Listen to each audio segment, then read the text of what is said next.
So it looks like I'm on the Elden Ring hype train now. Not that I'm surprised. As I explained in my previous video, I'm really into Miyazaki's games, and it really is amazing seeing how broad the Souls series ended up becoming. Partially down to the multiplayer, but it's really interesting right now watching all these different gaming content creators on YouTube and Twitch. They're freaking out. They're really excited about Elden Ring. And it's weird because you're seeing people that usually wouldn't go for a Souls-style game, who maybe didn't even really enjoy Dark Souls, right? And yet, for some reason, Elden Ring has captured their imagination. I think it might have something to do with the switch in setting to high fantasy, as opposed to a dark fantasy, in that, I think Dark Souls gives off such a kind of evil vibe that it may turn off people that consider themselves a little too casual. Even though Souls, for the most part, this meme of it being the hardest game series ever, it's hard compared to modern games. But if you look at it in the context of Japanese gaming, I mean, the Souls games have a bit more of a traditional Japanese RPG, ARPG flavor in that they are actually genuinely challenging, but still fair. They share a lot of DNA with some of FromSoft's games of years past, like King's Field and Shadow Tower. And I remember after first playing Dark Souls back in 2011, I remember thinking that the game was kind of like a 3D Metroidvania. That's how the first Dark Souls really felt to me. It gave me that same satisfying feeling of exploration that Castlevania Symphony of the Night for the PS1 gave me, where it's like you have this interconnected world, this accumulation of equipment and items, and this RPG element, right? So I feel like Dark Souls 1 is like the perfect 3D representation of that same gameplay style, that Metroidvania style. Even to this day, I don't think any of the other Souls games have achieved that Metroidvania level comfiness that DS1 had going for it, really down to that very tightly designed, interconnected world, which in many ways is the antithesis of Elden Ring, which is going for a full-blown open world. It's the first Souls open world kind of combination we've seen, done by the masters themselves. And the question is, it's an open question. Is this going to be an improvement? Is this going to be an evolution of that comfy Souls formula? Or is this going to be like a regression into this Ubisoft cookie cutter, big open world with nothing in it, content for content's sake, just a huge time wasting, it's impressive for a few hours and then you realize it's very soulless, no pun intended. So many open world games over the past, decade have ended up being just all about size and just this superficial level of detail, and then low interactivity. I mean, even GTA 5 is guilty of this, Huge world, very impressive at first glance, but really it's just set dressing with huge amounts of just nothing, right? It's like a non-interactive space. And am I worried that Elden Ring could be falling into these same pitfalls of open world game design? Well, spoiler alert, I think we're good. Because I've been, slurping up every little drop of this network test going on. Every last morsel of information, I've been partaking in, and who am I kidding thinking I could make it to the release of Elden Ring without watching any more trailers and no spoilers, I was gonna go on a total media blackout, but it's impossible. I can't resist.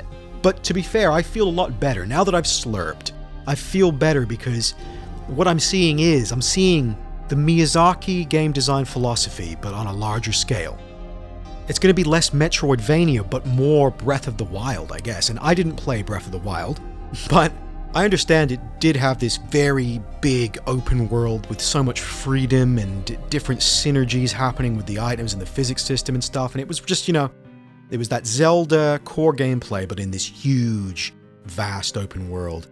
And, I did hear Joseph Anderson complaining about, not enough rewards, for exploration, where you're just getting the same items, the same collectibles again and again. It doesn't feel like you're gaining valuable loot. And then you pair that with the weapon durability system, where you're reluctant to use powerful weapons unless you need to because they break very easily. See, I find that kind of gameplay approach a bit of a turnoff, right? But maybe that's fine for Zelda. I haven't played a lot of the Zelda games, so. For me, the Dark Souls, on the other hand, it's all about loot, and the progression and the acquisition of loot and customization is a huge part of the appeal of a good Souls game for me, to the point where I think I enjoyed Sekiro less purely because of that more traditional action game approach and a de-emphasis of the autistic, RPG loot collecting. But you can go too far with that as well. I think Neo, the Neo series, goes way too far with the loot because they turned it into a Diablo-style RNG gacha system, which, you're getting the same item, but the stats are re-rolled, and it's just, it's an endless series of comparing stats. It's frustrating. I don't like the loot system in Neo, right? But I do like what I'm seeing from Elden Ring, because you are getting a traditional ARPG Japanese loot fest, where the loot is unique. Each piece of armor has some kind of lore going on, every weapon, and there's just more of it, like huge amounts of equipment, huge open world, rewards for exploration.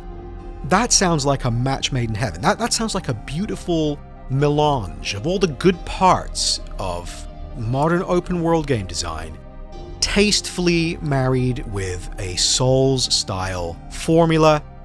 And what do we get? I mean, I'll tell you what we get. We get excited because this genuinely looks good.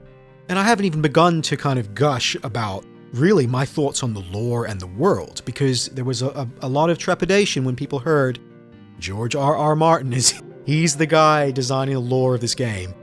And people immediately think, oh my god, I'm so sick of fucking Game of Thrones, I'm sick of normies talking about it. I don't really give a shit about George R.R. Martin. That's kind of how I thought. I was like, frankly, I'd prefer a Miyazaki-designed, universe, but judging the material I've seen so far, it's totally a Miyazaki universe. It's super weird, but perhaps with, ideas and brainstorming sessions with George R.R. Martin. So, yeah, I mean, it does feed into the high fantasy setting of Elden Ring, which contrasts with the dark fantasy of Dark Souls, right? And something about it feels fresh. After years of grim dark Souls-likes, and, it's almost like the grim Dark Souls setting has actually become cliched at this point.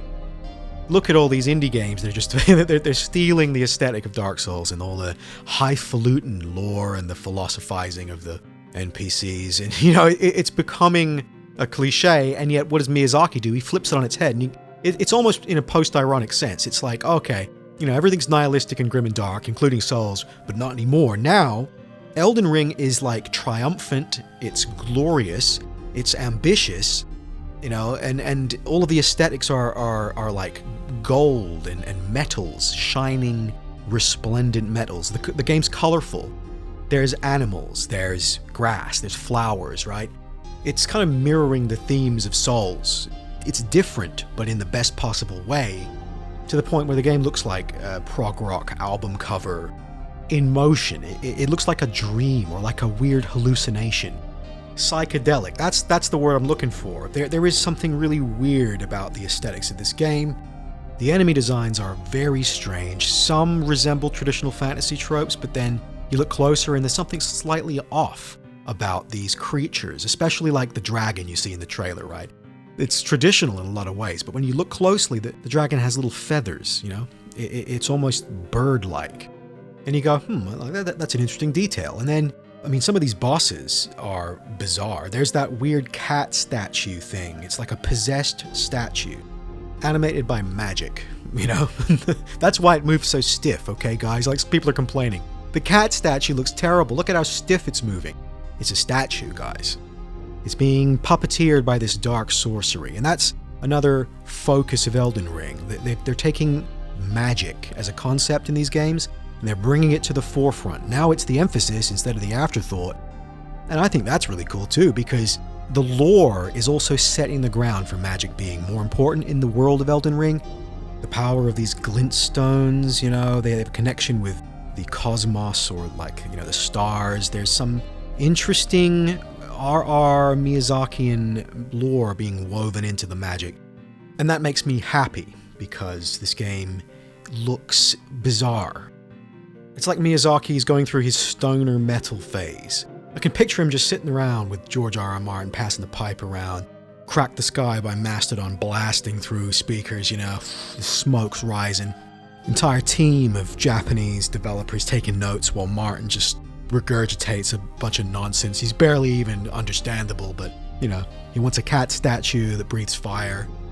Dragons have to have feathers. Okay, that's cool. Miyazaki's like, what happens if the goats that you see on the overworld, they roll around? Like they roll instead of walk. Put it in, that sounds great.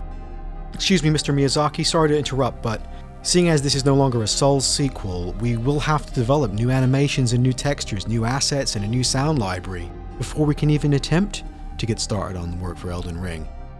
What's that, sir? You don't care? You're too stoned. You can't stand. You're too stoned and you can't see or speak. Okay, well, we can just use the assets from Dark Souls 3 and just tweak them a little. That's good? That's good enough? Okay. Thank you very much, Mr. Miyazaki. And Mr. Martin, your 2 large pepperoni pizzas will be arriving shortly, yes.